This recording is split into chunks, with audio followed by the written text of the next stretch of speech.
Hi everyone, very good evening. Government scoop के एक नए वीडियो में आप सभी का स्वागत है। तो जी हाँ, पीटीएससी जेई एप्लीकेशन चालू हो चुकी है।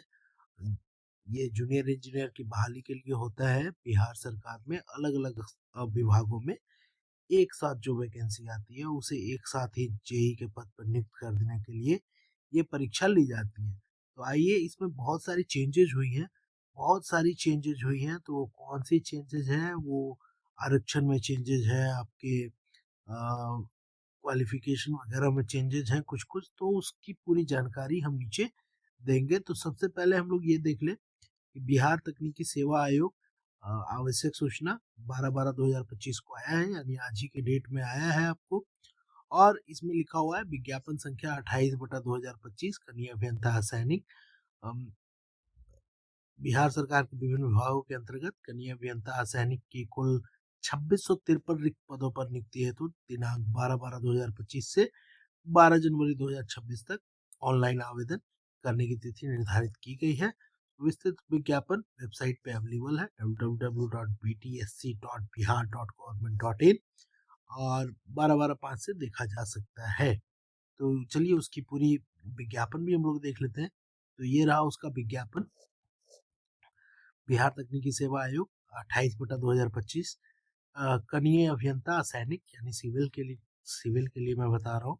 इलेक्ट्रिकल मैकेनिकल के भी अलग से निकली हुई है, आप जाके देख सकते हैं कि पद पर नियमित नियुक्ति हेतु विज्ञापन। तो सबसे पहले ये बता दूं कि इसमें कुल 2653 सीटें निकली है। आप कहाँ पे अप्लाई करिएगा? तो www.btsc.bihar.government.in पर जाइएगा। 12/12/2025 से 12/1/2026 तक ऑनलाइन एप्लीकेशन आप डाल सकते हैं। अब असैनिक अभियंता कनीय अभियंता के लिए बात करें तो पीबी पे ग्रेड 2 में है। 93,34,800, ग्रेड पे 4600 की होती है। वेतन स्तर 7 होती है। पहले इसके लिए अर्हता क्या चाहिए कि आप इंडियन होनी चाहिए। साथ ही साथ आपके पास डिप्लोमा की डिग्री होनी चाहिए। AICTE अप्रूव से अगर आप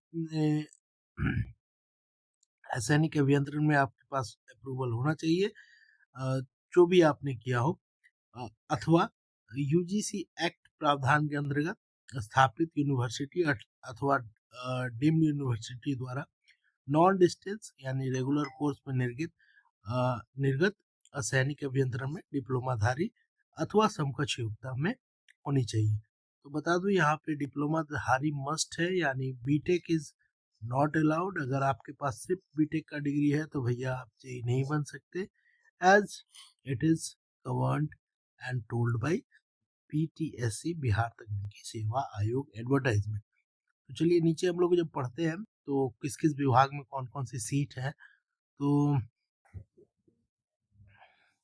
यहाँ पे सबसे पहला आता है जल संसाधन विभाग, जिसमें कुल 434 सीटें हैं। 152 आरक्षित है महिलाओं के लिए, सॉरी ये अनारक्षित के लिए है। टोटल आपके पास 558 और महिलाओं के लिए 195 है। रेस्ट सभी कैटेगरी में अलग अलग सीटें हैं, आप देख सकते हैं। फिर आपको आएगा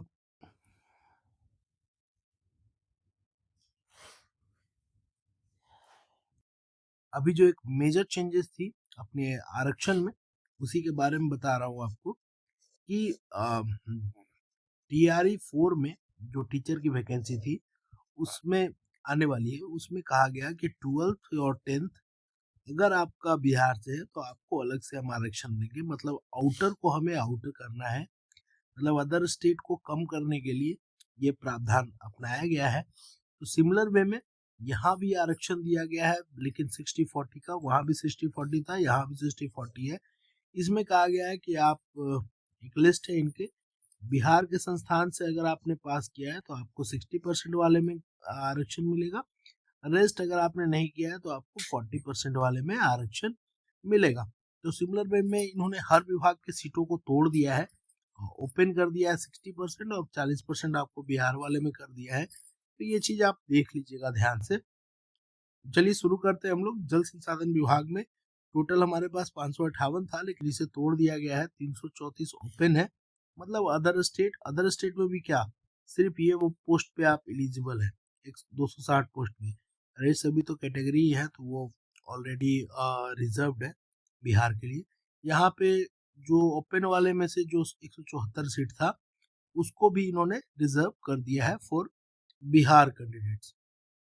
अगर बात करें नगर विकास आवास की तो यहाँ 580 सीटें थी, 232 यूआर में, लेकिन यहाँ पे आपको तोड़ दिया गया। 139 सीट पे अदर स्टेट आपका एलिजिबल होगा और 93 पे बिहार वाले यूआर एलिजिबल हो जाएंगे। मतलब बिहार वाले तो सभी पे हो जाएंगे, लेकिन जो अदर स्टेट के हैं वो मात्र 139, और उसमें भी से 49 घटा दीजिए जो फीमेल की है, उन पे ये लागू होगा। फिर ग्रामीण कार्य विकास विभाग में अगर हम बात करें तो यहाँ पे आपको टोटल 554 सीटें हैं। यूआर में बात करें तो 224 सीटें थी, 75 जिसमें फीमेल है। लेकिन यहाँ पे आप देखिएगा तो ओपन के लिए 134 है, मतलब अदर स्टेट को आपको 134 सीटें मिलेंगी।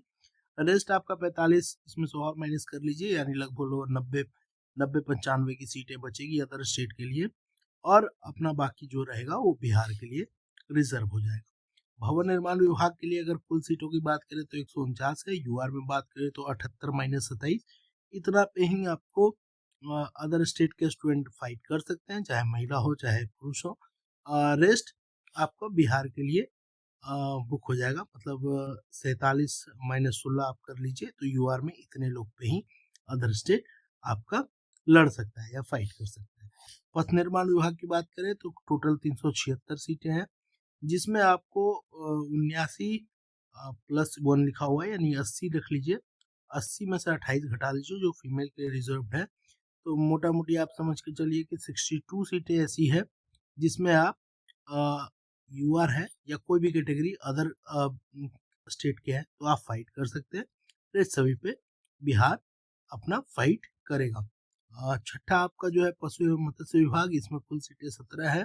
टोटल 6 यूआर की सीटें हैं, जिसमें 3 आपके अदर के लिए हैं, बाकी सारे आपके बिहार के लिए रिजर्व है। सातवां आपका लोक स्वास्थ्य अभियंत्रण विभाग PHED, public health engineering department में कुल सीटें 357, यूआर में 165। यहाँ ओपन के लिए 99-35, ये ओपन के लिए मतलब अदर स्टेट के लिए, रेस्ट आपके बिहार के लिए। आठवां जो नंबर है वो लघु जल संसाधन विभाग यानी माइनर इरिगेशन का विभाग का है। यहाँ आपको टोटल 62 सीटें दिखेंगी, जिसमें यूआर में आपको 25+8 यानी 33 सीटें मिलेगी, और आपको यहाँ पे जो ओपन के लिए है मात्र 15 रहेगा आपका, अरे सभी बिहार के लिए एलिजिबल होंगे। अब यहाँ साफ साफ लिखा हुआ है, इसको देख लीजिएगा नोट 2 को। 40% बिहार से विपरीत है।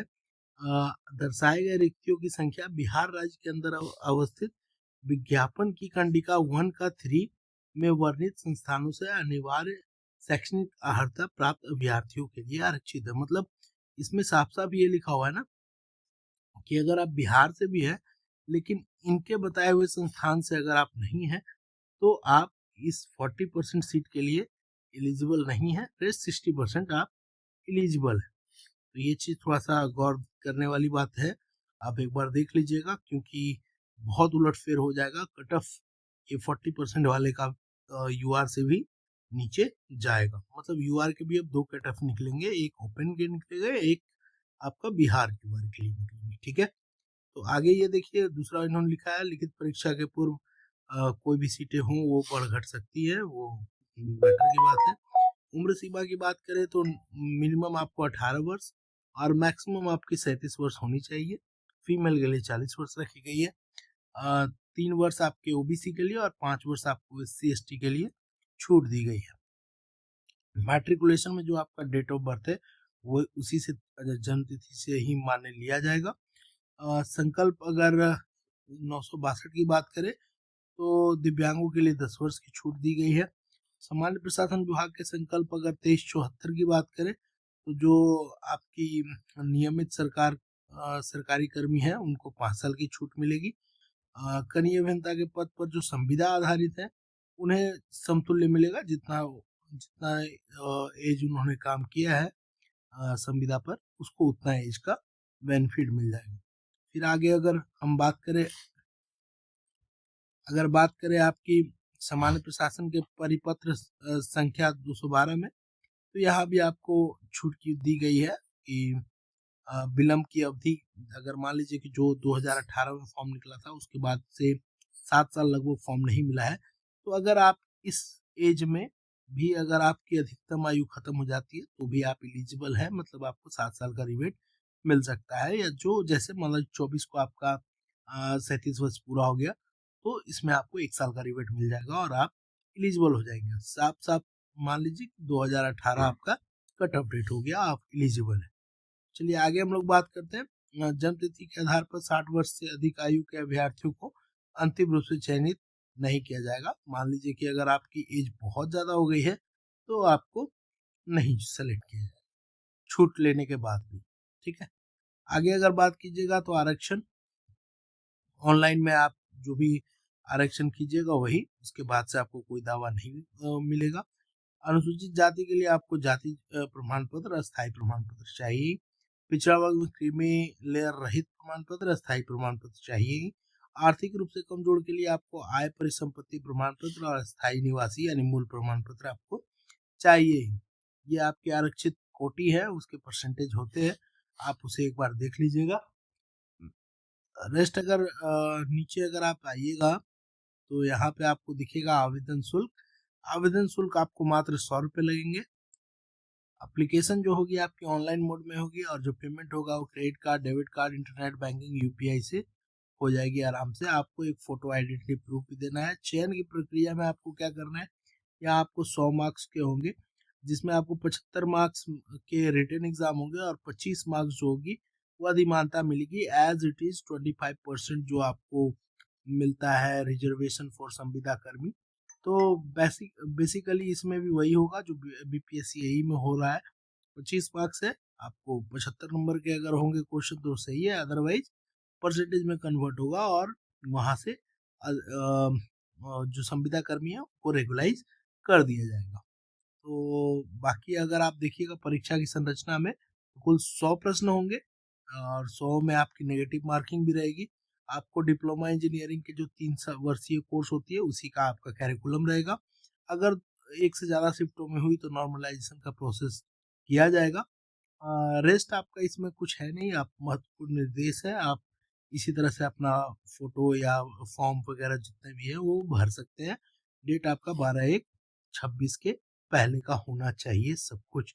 तो यहाँ पे ऑनलाइन भरने का आप पूरा दिशा निर्देश दिया गया है कि कैसे आप भर सकते हैं। रेस्ट कुछ है नहीं फॉर्म में, फॉर्म हम लोग भरते रहते हैं। ये कुछ प्रपत्र दिए गए हैं, वेतन अगर आप संविदा कर्मी है तो वेतन भुगतान प्रमाण पत्र यहाँ पे होगा। यहाँ पे आपको कुछ संकल्प दिए गए हैं जो आपकी अधिसूचना जो है वो दी गई है कि कौन कौन आपकी गैर आरक्षित क्या होते हैं और गैर आरक्षित 40% कौन कौन से आएंगे। तो मतलब कटने का मतलब कि अब हर कास्ट के हर कैटेगरी के अब दो दो आपके कट ऑफ निकलेंगे। पहला निकलेगा, आप मान लीजिए एससी है तो एससी का एक बिहार कट ऑफ निकलेगा, एक अदर स्टेट तो होगा नहीं, मतलब अदर स्टेट से जो बीटेक किए हैं उनके लिए है। मतलब मान लीजिए कि सॉरी बीटेक बोल रहा हूँ, डिप्लोमा किए हैं। मान लीजिए कि अब सपोज मैं इसे अगर साधारण भाषा में समझाऊं तो कैटेगरी दो तरह से हो गई है। चलिए मैं इसे एक अलग से एक इस पे वीडियो बना के मैं आपको डालता हूँ। वीडियो सिंस लंबी हो गई है तो रेस्ट अगर वीडियो पसंद आया हो तो लाइक कीजिएगा, चैनल को अभी तक सब्सक्राइब नहीं किया तो कर लीजिएगा। इसकी पूरी फॉर्म डिटेल्स भी मैं लाऊंगा।